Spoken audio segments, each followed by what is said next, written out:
Welcome back to part 3 of week 12's lecture. Yay! I wanted to take some time to draw your attention to 2 essay samples that I'm going to post for you on Canvas. So here we go. I'm going to start with student sample 2 because you have seen this particular introduction. All right, you have seen it. The snakes introduction, which I think is just fantastic. I have considered reading through these, but I don't know if it would be the best use of our time, or your time, really. I mean, I guess I could do it, but I do want you to read it, but I am kind of scrolling down to draw attention to the choices that this student, and then I'll do it with the other sample, the choices that they make to integrate research. So you have read about kind of the more fun, creative stuff, and we've talked about introductions, and you can also go back and read these student samples to see the anecdotes and narration that they use to introduce these ideas.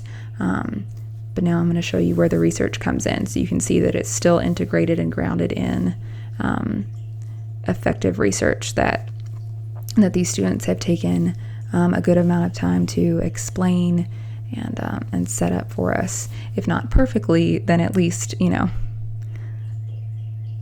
don't want to say good enough, but they did it in a way that that works. Okay, here we go. So this paragraph, which is on page 3 of this student sample, I'm going to read the paragraph to you, okay? Taking time off of work is a sacrifice that my grandmother had to take, and like her, many children have to make sacrifices as well to be at the need of their parent. Oftentimes, children are the primary caretakers of their parent with mental illness, and they spend most of their lives doing so. For some children, this is because they are only raised by the parent who is dealing with mental illness and do not have the support of other family members, so everything falls on them. To better understand the caregiving experiences of children, Catherine E. Petrowski and Catherine H. Stein took a qualitative study of the accounts of 10 young women who were raised by a mother living with mental illness. Each individual took part in an interview which described their experiences of caregiving, role reversal, obligations to their mother, and their views of the impact of mental illness on their lives. Role reversal can include being the parent to their younger siblings, or even being the parent of their mother or father who is living with mental illness because they are not well enough to take care of themselves. Obligations of caretaking is making sure that your parent is taking their medication, constantly checking in on them, and in some cases never leaving their side. According to Petrowski and Stein, children's obligations of caretaking and role reversal generally comes at the expense of their own employment, school activities, or leisure time. Okay, so that particular paragraph, you see that there's integrating of the author's personal experience, right? And then this transition of to better understand the experiences of children, in introducing the source, giving us kind of a paraphrase of what's going on in the source, and then ending here with a quote from the source.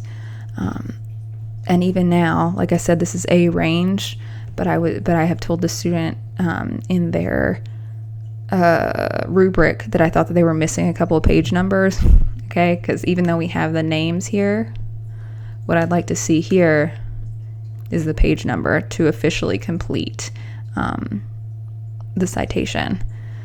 I'll also say that she didn't need this comma. But of course, as I read it out loud, that's how I edit. So you'll see I'm even kind of editing a little bit as I'm reading to show you that even in final versions, I'm not expecting perfection. I just want to encourage you to attempt it, right? Just attempt it. But even reading it out loud and listening back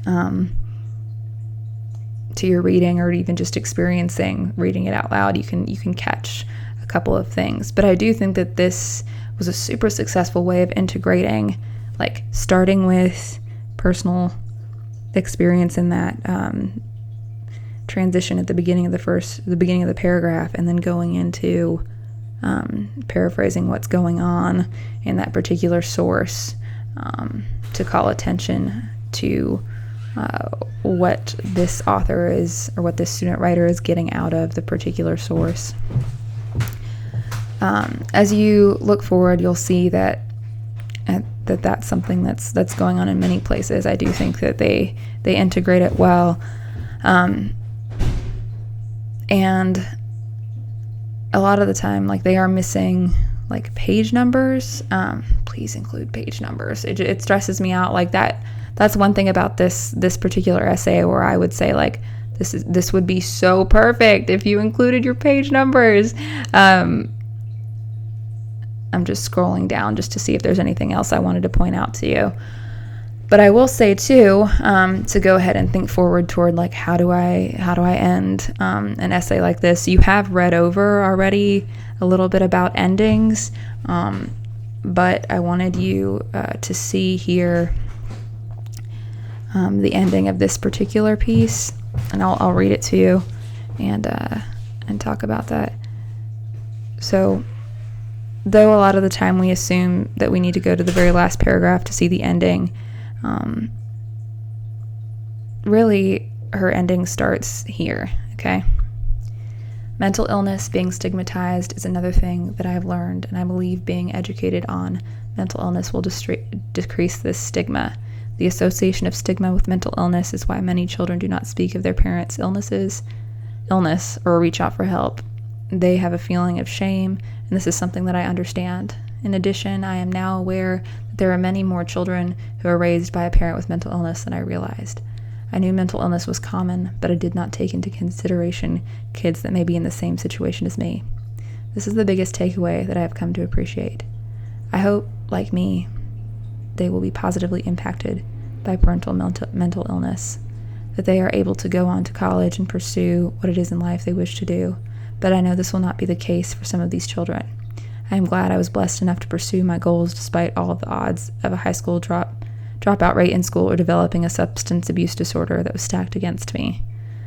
While gaining the perspectives and experiences of other children, I gained more knowledge of mental illness itself. I am now more aware of how important mental health is, and that it is okay to have a mental health disorder. I also now have found appreciation for my mother, because I have a little glimpse of what she goes through on a daily basis. In addition, I'm grateful for the experiences that I have growing up. Yes, there were times in my childhood that I wish my life would have been more normal compared to those of my friends and others, but I believe if it was not for the life lessons I'd been taught along the way and the experiences that I have, I wouldn't be the person I am today. So this student definitely took the suggestion of the outline interpretations for an exploration to talk about, like, what they've learned from the research experience, right? You can see that. And kind of like hits us with that gut punch in the end. So it does end on like a really positive note, and I'm not expecting everybody to have like a grand response to their research, but this is an option for you, okay? And I just want you to be aware. I'll take this opportunity to show you that the works cited page for your essay, because I have gotten some questions about this already. Your works cited page, you can literally copy and paste the citations from your annotated bibliography if they're perfect.